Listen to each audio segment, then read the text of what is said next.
तो बैराइट का फॉर्मूला यहाँ पर BaSO4 दिया हुआ है। अब हम बात करते हैं सल्फाइड के एग्जांपल। तो सल्फाइड में सबसे पहला एग्जांपल दिया हुआ है गैलेना का, इसका फॉर्मूला होता है PbS। सेकंड जो इसका एग्जांपल दिया हुआ है that is the zinc blende, जो होता है ZnS। देन थर्ड जो दिया हुआ है that is the copper pyrite,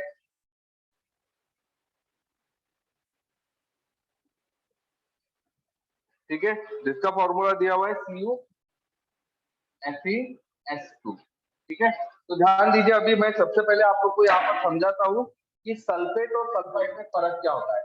देखिए, जब मैं सल्फेट बोलता हूँ ना, सल्फेट, ओके, तो सल्फेट का मतलब ये SO4 होता है, ओके, सल्फेट में SO4 का होना जरूरी होता है।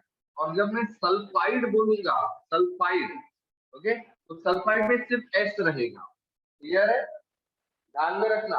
अगर सिर्फ S रहेगा तो उसको मैं सल्फाइड कहूंगा, और SO4 फॉर्म में रहेगा तो उसको मैं क्या कहूंगा, सल्फेट कहूंगा। ध्यान में रखना, सल्फेट हो या सल्फाइड हो, दोनों की भी वैलेंसी लगभग 2 ही होती है, ओके। तो कंसीडर कीजिए कि मैं अगर ये फॉर्मूला लिख रहा हूँ FeSO4 और FeS, तो दोनों में फर्क क्या है बताइए, क्या कहोगे आप इसको?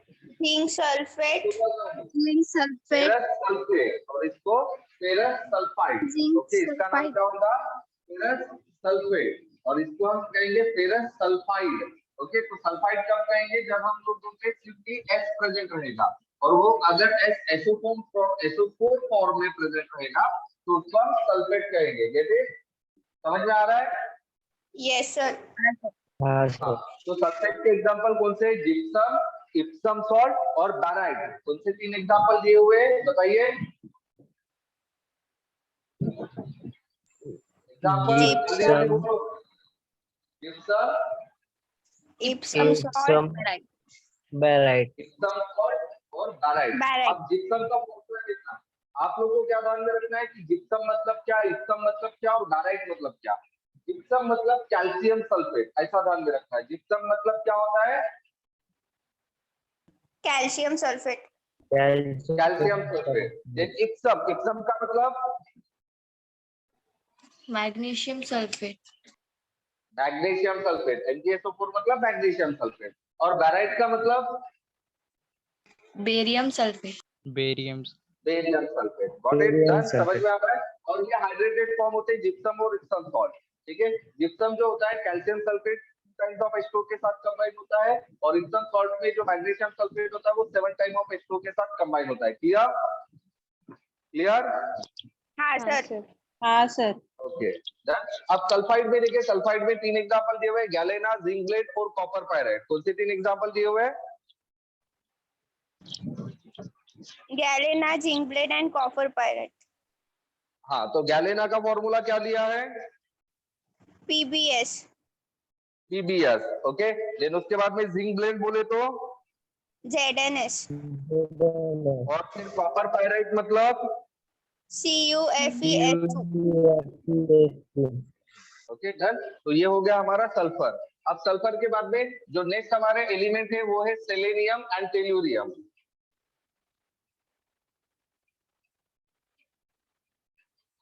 सेलेनियम एंड टेल्यूरियम,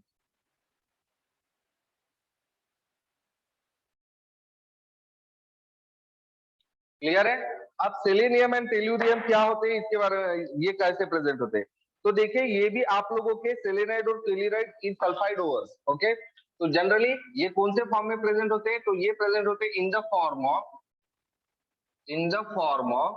मैंने कल ही बताया था, सेलेनियम के मिनरल्स को क्या कहेंगे, कंबाइंड फॉर्म को सेलेनाइड, और टेल्यूरियम के कंबाइंड फॉर्म को टेल्यूराइड्स, टेल्यूराइड, ओके।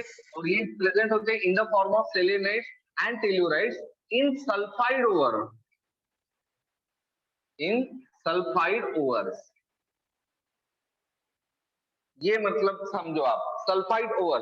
सल्फाइड क्या होता है, अभी हमने देखा था, सल्फाइड क्या होता है, कंपाउंड जिसमें S होता है, मतलब ये PbS, जैसे गैलेना है, गैलेना ये एक सल्फाइड ओवर है, आया ना। हाँ। ओके, अब इस सल्फाइड ओर में आप जब इसको निकालोगे, गैलेना को निकालोगे, तो गैलेना में पीबीएससी नहीं रहेगा, उसमें काफी सारे अदर इंप्योरिटीज भी रहेंगी। और अदर इंप्योरिटीज में कुछ कुछ आप लोगों के सेलेनाइड्स रह सकते हैं, मतलब कोई मेटल जो रहेगा वो सेलेनाइड्स के साथ में कंबाइन रहेगा, कोई कोई मेटल जो रहेगा वो टेल्यूरियट्स के साथ कंबाइन रहेगा, तो इसको हम कहेंगे मेटल सेलेनाइड्स, मेटल टेल्यूरियट्स। और ये किसके साथ प्रेजेंट रहेगा? आपके सल्फाइड ओर्स के साथ प्रेजेंट रहेगा एज एन इंप्योरिटीज। क्लियर है, समझ में आ रहा है आपको? हाँ Yes, सर। sir. हाँ हाँ sir. Sir. Okay good. Then उसके बाद में लास्ट वाला जो एलिमेंट होता है, ध्यान में रखना, इन सभी ग्रुप का जो लास्ट वाला एलिमेंट होता है वो रेडियो एक्टिव एलिमेंट होता है। और रेडियो एक्टिव एलिमेंट होने की वजह से उसके अकरेंसेस से ज्यादा हम लोगों के उसके हाफ लाइफ या फिर वो कैसे बनाया जा रहा है इसके ऊपर ज्यादा फोकस करना है। समझ में आ रहा है? सभी ग्रुप का लास्ट वाला एलिमेंट ये रेडियो एक्टिव होता है, और रेडियो एक्टिव होने वजह से सभी जो पर्टिकुलरली ग्रुप के लास्ट एलिमेंट्स होते हैं उनको आपको क्या लिखने हैं? सिंपली उसका हाफ लाइफ लिखना है, या फिर वो किस particularly other radio active element से बन रहा है वो लिखना है। तो जैसे पोलोनियम के बारे में, तो पोलोनियम बारे में क्या लिखा है यहाँ पर कि polonium is a radio active decay product of thorium and uranium. ठीक है, तो थोरियम और यूरेनियम का ये क्या होता है? एक decay, radio active decay product होता है। तो बस वही आप लोग को लिखना है कि पोलोनियम क्या होता है। What is polonium? Polonium is a radio active decay product of selenium, Thorium.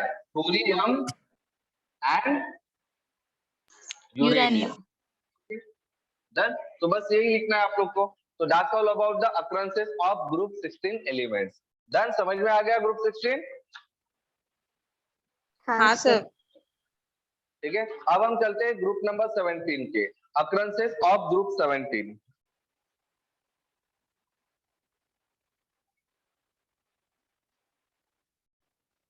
ठीक है, तो ग्रुप नंबर 17 में सबसे पहला आप लोग का कौन सा एलिमेंट होता है?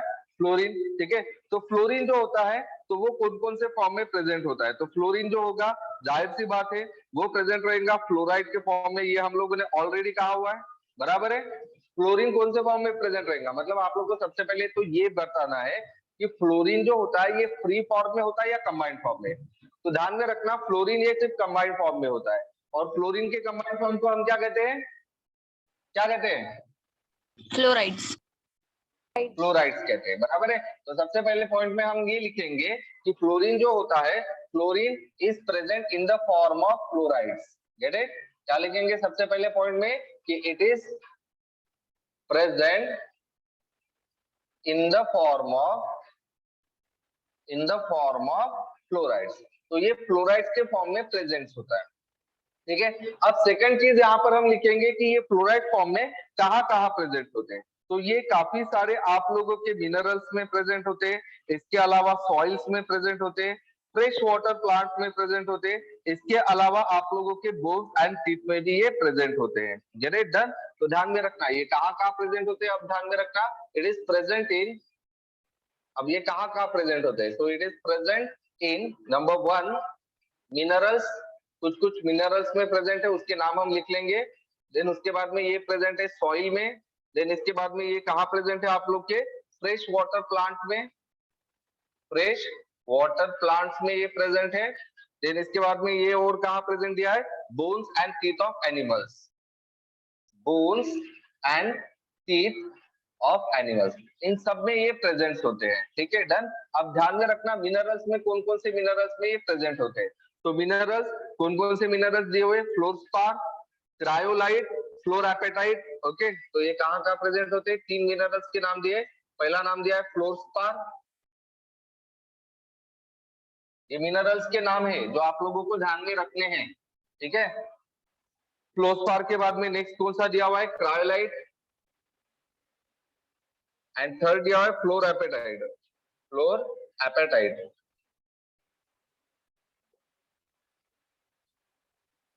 ठीक है, तो ऐसे 3 टाइप के मिनरल्स है।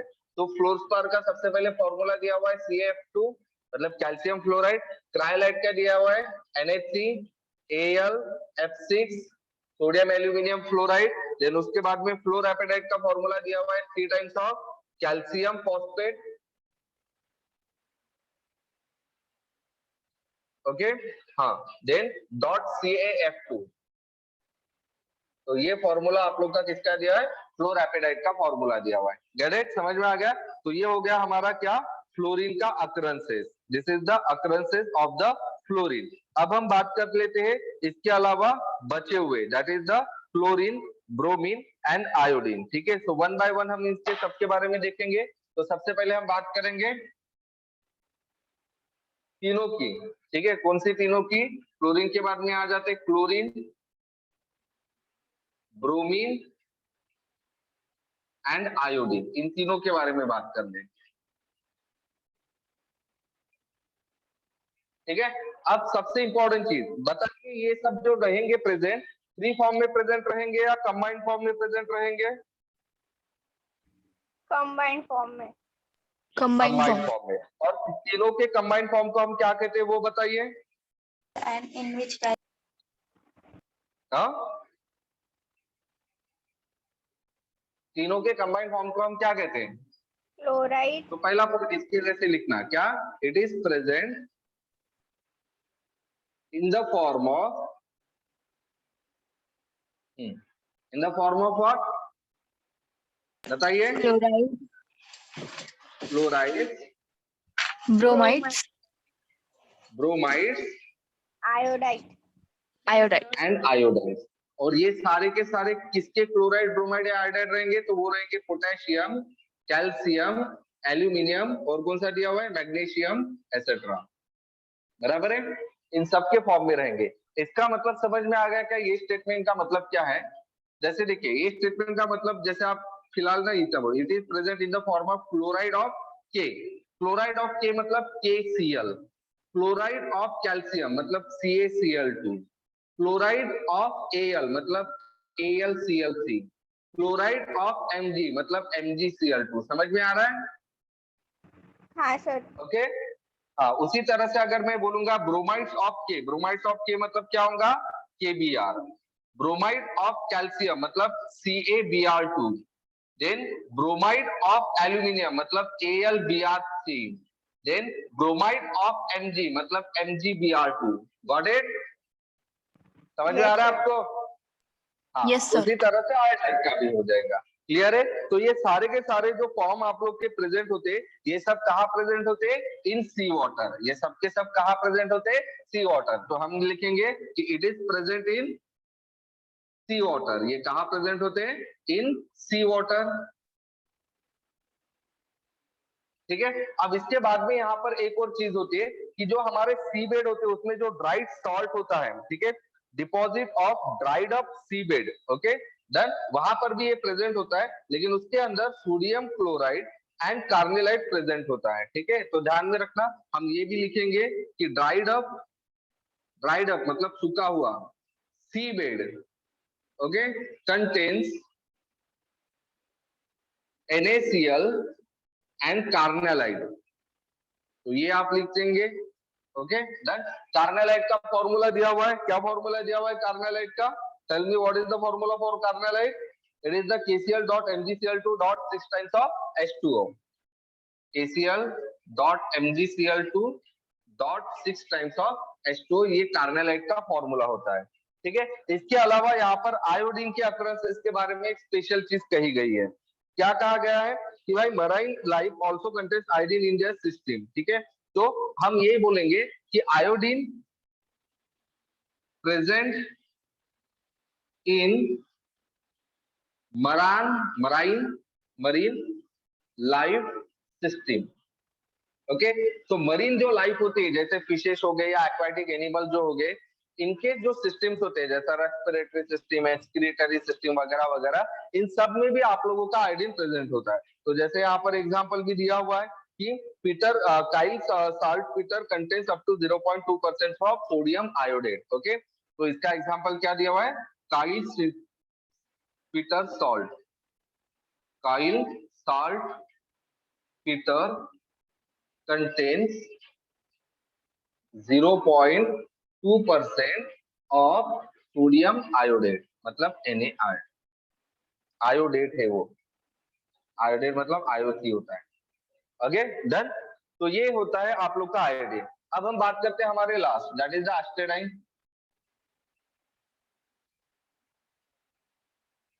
अब एस्टेडाइन के बारे में इन्होंने क्या बोला है, क्या बोला है कि ये क्या होता है, रेडियो एक्टिव और इसका हाफ लाइफ दिया हुआ है। ठीक है, तो आप लोग को बस वही लिखना है। ठीक है, रेडियो एक्टिव होता है, ये तो आप सभी ग्रुप के लास्ट वाले एलिमेंट के लिए लिख सकते हो, it is a radio active. और जैसे कि मैंने कहा है कि लास्ट वाले एलिमेंट का या तो वो किससे बन रहा है वो दिया रहेगा, या तो उसका हाफ लाइफ दिया रहेगा। तो इसका हाफ लाइफ दिया हुआ है, कितना हाफ लाइफ दिया हुआ है इसका, what is the half life is given 8.1 hours.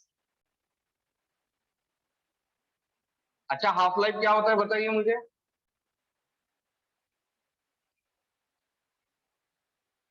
What is half life,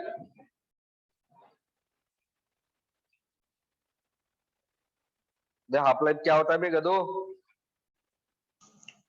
Time required for a initial concentration to reduce to its half value.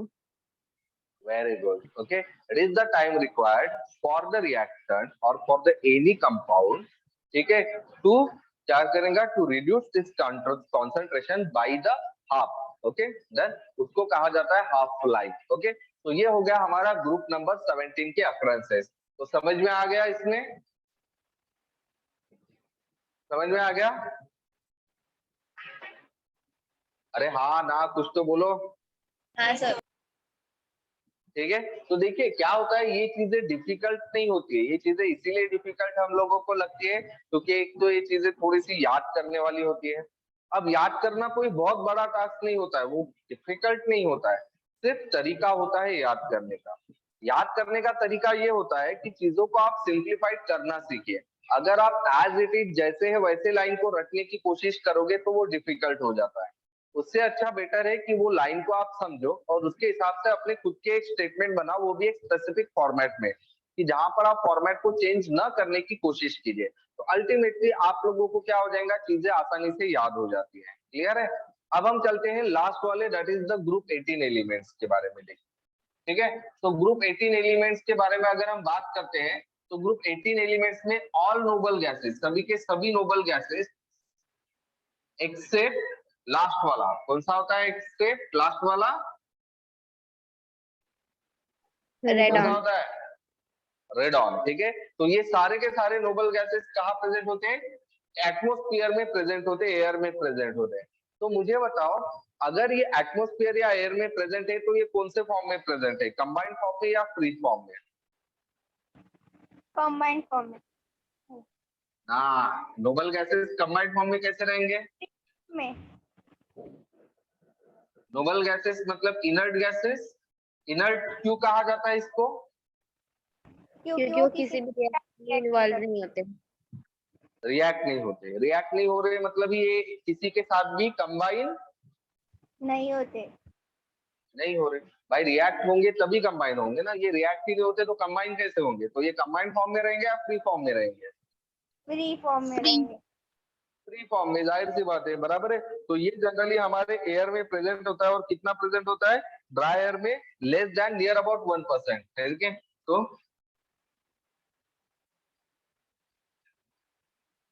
All noble gases except radon present in air.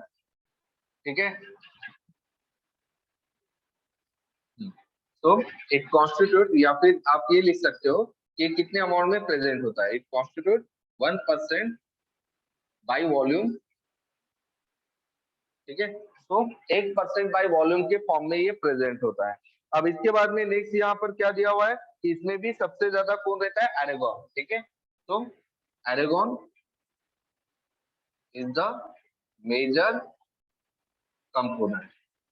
ठीक है, इसमें भी आप लोग का जो argon होता है इसका अमाउंट सबसे ज्यादा रहता है, ये 1% में भी सबसे ज्यादा अमाउंट किसका रहेगा, आप लोग के एरेगॉन का। ठीक है, देन यहाँ पर हीलियम के बारे में लिखा हुआ है कि हीलियम, और उसके बाद में आप लोग की नियॉन के बारे में बता दिया है। ठीक है, और जेनॉन और रेडॉन ये रेयरेस्ट एलिमेंट होते हैं, और जेनॉन तो आप लोग को पता ही है क्या होता है। ठीक है, तो यहाँ पर फिर हीलियम के बारे में बात की गई है कि हीलियम कहाँ से मिलता है, helium is obtain from natural gas. ठीक है, ये नेचुरल गैस से मिलती है, ये लिखा है। फिर इसके बाद में आप लोग का क्या लिखा है कि हेलियम और नियॉन जो होता है ये आप लोगों के मिनरल्स में भी मिलते हैं। Helium and neons are present in minerals life. ठीक है, तो ये मिनरल्स के नाम आप लोग को ध्यान में रखने हैं। तो कौन कौन से मिनरल्स यहाँ पर दिए हुए हैं? नहीं दिए हुए, तो अच्छी बात है, हाँ दिए हुए।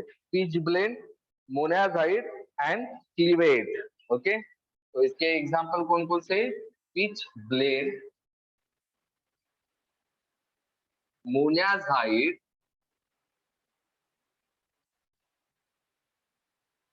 And cleveite. ओके, तो ये इसके तीन क्या है? मिनरल्स है जिसके अंदर हीलियम और नियॉन्स आप लोग के प्रेजेंट रहते हैं। जेनॉन और रेडॉन जो है ये रेयरेस्ट होते हैं। Xenon and radon are rarest. ठीक है, और इसमें रेडॉन जो होता है वो रेडियो एक्टिव होता है। Radon is radio active with half life, जिसका हाफ लाइफ कितना दिया हुआ है? अबे नहीं, हाफ लाइफ नहीं दिया है, किससे बना है वो दिया है। तो it is the decay product of radium. Okay, radio active decay product of radium.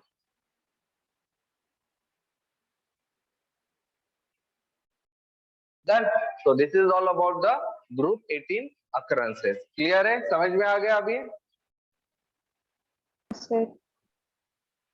ठीक है, तो देखिए इसमें समझाने लायक ऐसी कुछ भी बात नहीं थी, जैसे कि मैंने पहले ही कहा था। थोड़ी सी चीजें जो रखनी है आप लोगों को ध्यान में रखनी है। ठीक है, क्लियर है? Okay, Yes, sir. ठीक है, तो चलिए अभी हम आगे देखते हैं। तो आगे जो हम लोगों को बात करनी है अभी वो है ग्रुप नंबर 16, 17 और 18 की physical properties.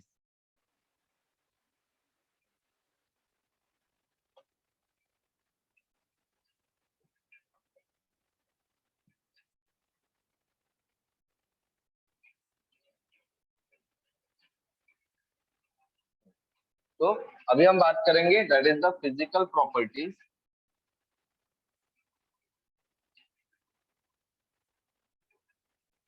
Of group number 16, 17 and 18।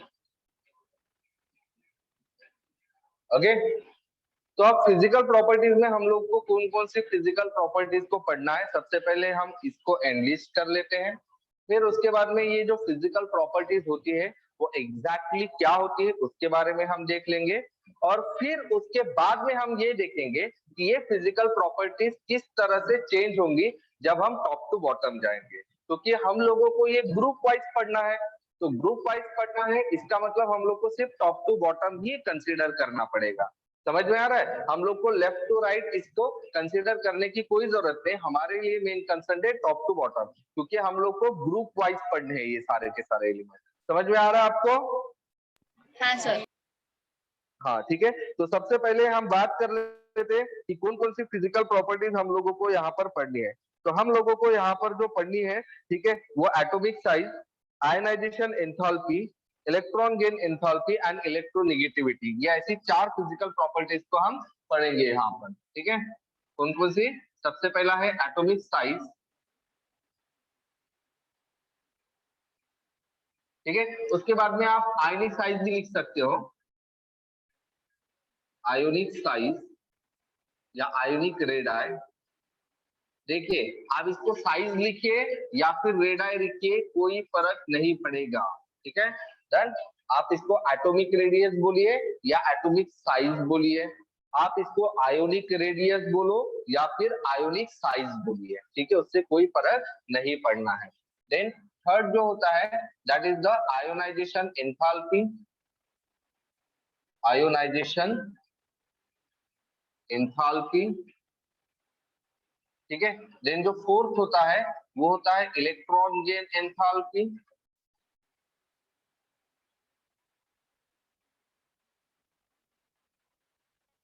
And then पांचवा जो होता है वो होता है electronegativity.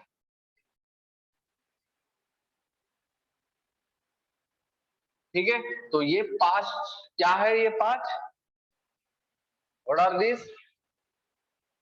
Physical property. Physical properties होती है, बराबर है डन। तो ये 5 तरह की फिजिकल प्रॉपर्टीज है जो हम लोगों को पढ़नी है, ठीक है। अच्छा बताओ, फिजिकल प्रॉपर्टीज और दूसरी कौन सी प्रॉपर्टीज होती है भाई हमारे पास?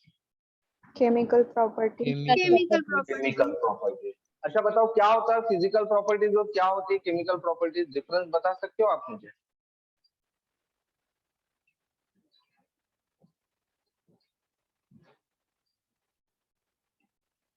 नहीं बता सकते हो? जो फिजिकल प्रॉपर्टीज और केमिकल प्रॉपर्टीज क्या होती है, ये तो हम लोगों ने थर्मोडायनेमिक्स में ही पढ़े हैं, वहां पर ही तो हम लोगों ने डेफिनेशन देखी हुई है। क्या होती है फिजिकल फिजिकल प्रॉपर्टीज? प्रॉपर्टी मतलब जिसका केमिकल कंपोजिशन चेंज नहीं होता, और केमिकल मतलब जिसका केमिकल कंपोजिशन। एक मिनट बेटा, मुझे नहीं सुनाई दिया, वापस बोलिए आप। फिजिकल प्रॉपर्टी मतलब जिसका केमिकल कंपोजिशन चेंज नहीं होता। वेरी गुड, वेरी गुड, यही डिफरेंस आपको ध्यान में रखना है।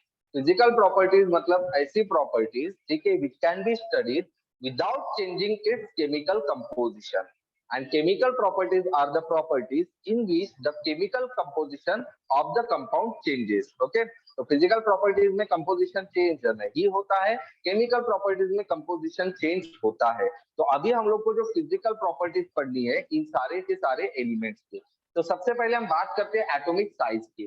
तो सबसे पहले एटॉमिक साइज क्या होता है वो बताइए।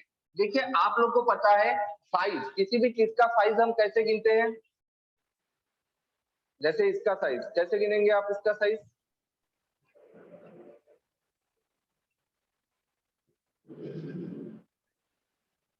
अच्छा, आप लोग दुकान में जाते हो, ठीक है, कंसीडर करो मेरे लिए कुछ शर्ट खरीदने जा रहे हो आप लोग, ठीक है, तो दुकानदार आप लोग को क्या पूछता है, साइज बताओ बोलता है ना। तो आप लोग साइज बताते हो उनको, तो वो साइज एक्चुअली क्या होती है ना। जैसे मेरा साइज जो है 40 है, तो 40 क्या है ये? 40 लेंथ होती है, 40 बीट होती है, क्या होती है एग्जैक्ट? लेंथ। लेंथ होती है। 40 क्या होती है? लेंथ होती है, पक्का? या बीट होती है? लेंथ होती है। लेंथ होती है, बराबर है। तो साइज का मतलब कुछ भी हो सकता है, जनरली हम लेंथ लेकर ही उसको साइज बोल देते हैं, ठीक है। हालांकि साइज के लिए हम लोग काफी अलग अलग फॉर्मूले भी यूज करते हैं। तो जैसे अगर मुझे पर्टिकुलरली मैंने एक लाइन निकाला और पूछा कि भाई इसका साइज कितना है, तो आप इस लाइन का क्या बता देंगे, मुझे लेंथ बता दोगे, बराबर है। देन अलग अलग शेप के लिए आप अलग अलग साइज बता देंगे। जैसे मैंने ट्राइंगल निकाला और पूछा कि भाई इसका साइज कितना है, तो अल्टीमेटली आप इसका भी लेंथ गिनेंगे और मुझे बता देंगे साइज क्या है, बराबर है। तो साइज के लिए कभी हम लेंथ गिनते हैं, तो कभी कभी एरिया भी हम कंसिडर कर लेते हैं, कुछ भी कर सकते हैं। तो वैसे एटम के लिए आप जब करेंगे, तो एटम के लिए सबसे पहले देखिए, किसी भी चीज का साइज अगर आप लोग को बताना है तो सबसे पहले उस चीज का शेप पता होना चाहिए, बराबर है। तो मुझे बताओ, जब मैं एटम का साइज बताना चाहूंगा तो मुझे क्या पता होना चाहिए, एटम का क्या शेप। पता होना चाहिए, एटम का शेप पता होना चाहिए, बराबर है। और आपको पता है एटम का शेप हम कैसे निकालते हैं? स्फीयर, सर्कुलर, बराबर है। समझ में आ रहा है? हाँ सर। हाँ। अब मुझे बताओ, किसी भी पर्टिकुलरली सर्कल या स्फीयर का जब आप साइज बताओगे, तो साइज में आप एग्जैक्टली क्या बताओगे उसका? Radius. Area. Radius, area, area भी हो सकता है, बराबर है, डन। एरिया भी हो सकता है, या फिर उसका क्या हो सकता है, रेडियस भी आप बता सकते हो लेंथ के केस में, बराबर है, डन। तो यहाँ पर हम लोग क्या बताएंगे, रेडियस बताएंगे। क्या बताएंगे? रेडियस। क्योंकि देखिए मैंने आप लोग को ऑलरेडी बताया कि यहाँ पर एटॉमिक साइज मतलब आप लोग को बताना क्या है, शेप ऑफ क्या एटम। बताना है? मैंने क्या बोला था, एटॉमिक साइज और एटॉमिक रेडियस, बराबर है। तो हम लोगों को यहाँ पर एटम का साइज बताने के लिए हम लोग को क्या बताना पड़ेगा, एटम का रेडियस। ओके, चलो रेडियस का मतलब क्या होता है बताइए, what is mean by the radius? Distance between centre of circle to the circumference of circle. बराबर है ये। अब मुझे बताओ, मैं अब एक डायग्राम निकालता हूँ। ओके, यहाँ पर आप देखिए इस डायग्राम में मेरे पास कितने सर्कल दिखाई दे रहे हैं आपको? 3 तीन, बराबर है। तो इसका मतलब यहाँ पर आप लोगों के पास 3 अलग अलग रेडियस होंगे। जैसे इस रेडियस को मैं ए बोल देता हूँ, इस वाले रेडियस को बी बोल देता हूँ, और ये वाला जो रेडियस होता है इसको मैं सी बोल देता हूँ। तो मुझे बताओ यहाँ पर मैं अगर ये कहूंगा कि भाई मेरा एग्जैक्टली रेडियस कौन सा लेना है, तो आप पूछोगे कि सर आप कौन से सर्कल के बारे में पूछ रहे हो? 1 के बारे में पूछ रहे हो, या सेकंड सर्कल के बारे में पूछ रहे हो, या थर्ड सर्कल के बारे में पूछ रहे हो? ये आप लोग का जवाब रहेगा। अब भाई जब हम एटम निकालते हैं तो एटम में आप लोग को पता है एटम में क्या होते हैं, क्या क्या होते हैं बताइए एटम में? Protons, neutrons, electron. Very good. Atom के अंदर बेसिक चीज होती है, सबसे पहले होता है प्रोटॉन, न्यूट्रॉन्स और इलेक्ट्रॉन, बराबर है। डन। ये 3 चीजें होती है एटम्स के अंदर। इनको हम क्या कहते हैं बताइए? ये जो चीजें एटम्स के अंदर होती है इन लोग को हम क्या कहते हैं? सब एटॉमिक पार्टिकल्स। Very good. क्या कहा जाता है इन लोग को? सब एटॉमिक पार्टिकल। अब एटम जो होता है उसका शेप तो हम लोग को पता चला। अब मुझे बताओ इसमें से प्रोटॉन, इलेक्ट्रॉन, न्यूट्रॉन, मतलब एटम के अंदर भी 3 चीजें रहती है। तो ये 3 चीजें कहाँ रहेंगी? सर्कल में भी बहुत सारी जगह होंगी ना, तो एग्जैक्टली वो कहाँ होंगी ये भी फिक्स होता होगा या नहीं होता है? होता है। होता है। और आप लोग को पता है, तो बताइए कौन कौन सी चीजें कहाँ कहाँ रहती है? प्रोटॉन्स और न्यूक्लियस, प्रोटॉन, प्रोटॉन न्यूट्रॉन, और न्यूक्लियस। न्यूट्रॉन्स कहाँ प्रेजेंट रहता है? सेंटर ऑफ एटम में प्रेजेंट होता है, जिसको हम क्या कहते हैं? न्यूक्लियस कहते हैं, बराबर है। न्यूक्लियस भी एक तरह का सर्कल ही है, छोटा सा, बराबर है। हाँ आया ना? हाँ सर। हाँ। उसके बाद में फिर आपके प्रोटॉन्स और न्यूट्रॉन्स तो आ गए कि ये दोनों के दोनों कहाँ प्रेजेंट होते हैं? आप लोग के न्यूक्लियस के अंदर। अब बचेगा क्या मेरे पास? इलेक्ट्रॉन। इलेक्ट्रॉन। तो बताइए इलेक्ट्रॉन्स कहाँ होते हैं हमारे पास? शेल में। इलेक्ट्रॉन्स कहाँ होते हैं? शेल में होते हैं, बराबर है। इलेक्ट्रॉन्स कहाँ प्रेजेंट होते हैं हमारे पास? शेल में। अब ये जो शेल होता है, ये शेल एक ही होता है या एक से ज्यादा भी हो सकते हैं? एक से ज्यादा वन और मोर हो सकते हैं, कभी एक भी हो सकते हैं तो कभी उससे ज्यादा भी हो सकते हैं, बराबर है। तो कंसिडर कीजिए मेरे पास अगर एक ही शेल है तो कोई दिक्कत ही नहीं है, तब आप रेडियस आराम से निकाल सकते हैं, इसके सेंटर से लेकर इसके रेडियस तक, बराबर है, इसके सरकमफेरेंस तक। तब ये केस कब रहेंगे? जब एक ही पर्टिकुलरली मेरे पास शेल रहा तब। लेकिन अगर मेरे पास एक से ज्यादा शेल रहेगा तब वही केस आ जाएंगे कि एक से ज्यादा लाइट के रेडियस पॉसिबल है। तो इसमें से फिर मैं एग्जैक्टली एटॉमिक रेडियस किसको कहूंगा? आउटर मोस्ट शेल का radius. Outer most shell. Okay, तो हम क्या बोलेंगे? द डिस्टेंस फ्रॉम द, कहां से? Centre of the nucleus to the outer most orbit. ये जो ऑर्बिट होता है इसको हम कौन सा ऑर्बिट कहते हैं? Outer most orbit. Outer most orbit. और ये जो मैंने डॉट निकाला इसको मैं क्या कहूंगा? Centre of nucleus. समझ में आ रहा है? तो ये जो डिस्टेंस होता है, कौन सा डिस्टेंस? द डिस्टेंस फ्रॉम, कहां से कहां तक? Distance from of The nucleus center of nucleus to the outermost orbit. To the outer most orbit. इसको हम क्या कहेंगे? Atomic radius. Atomic radius. Okay, तो एटॉमिक रेडियस की क्या होंगी डेफिनेशन? द